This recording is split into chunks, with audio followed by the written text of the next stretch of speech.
Imagine waking up one day to find that not only your job, but the entire backbone of your community, the local coal mine, has been taken over by foreign occupiers. For tens of thousands in Ukraine's Donbas region, that's not a hypothetical. It's the new reality, and it's all part of Russia's industrial-scale theft of Ukrainian coal. Let me break down exactly how this multi-billion-dollar operation works, and why you should care. Since 2014, Russian forces and their proxies have seized dozens of coal mines in Donetsk and Luhansk, the heart of Ukrainian coal country. At first, they just blocked Ukraine from accessing these resources, but after the full-scale invasion in 2022, they moved from denial to full-on plundering, extracting and exporting as much as they could.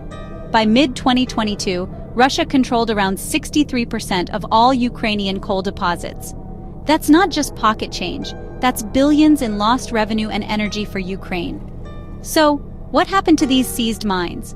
Russian-installed authorities nationalized them, then handed them off to their inner circle: cronies, exiled Ukrainian oligarchs, and shadowy investment firms.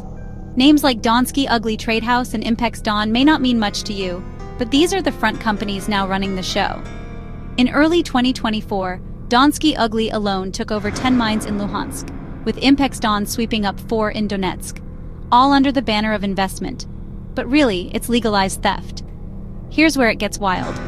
Once the coal's ripped from the ground, it doesn't just sit in Donbas, it's smuggled out, mainly through the occupied port city of Mariupol, now transformed into a black market logistics hub. Massive Russian-flagged ships like Alpha 1 and Victoria 5 load up with coal, then literally go dark. They switch off their tracking systems, becoming ghost ships to dodge detection. Once they hit Russian ports like Temryuk, new documents are forged to say this is Russian coal, not Ukrainian.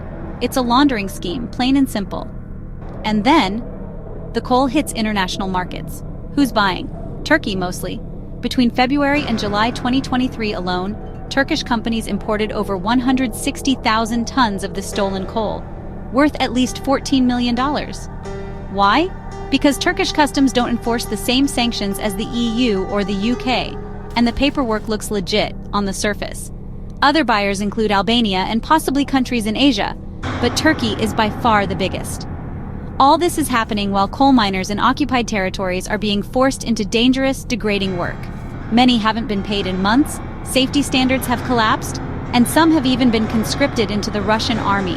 On top of that, abandoned or flooded mines are turning into ecological disasters, with toxic groundwater threatening entire communities. So, what's the bigger picture? This isn't just about stolen coal. It's about Russia funding its war machine with looted resources, undermining international sanctions, and destroying Ukrainian livelihoods and environments in the process. Ukraine is calling on the world to recognize this coal as stolen property and block its import. But enforcement is tough, especially when buyers look the other way. The result? A shadow supply chain that's fueling conflict, enriching oligarchs, and leaving ordinary Ukrainians to pick up the pieces.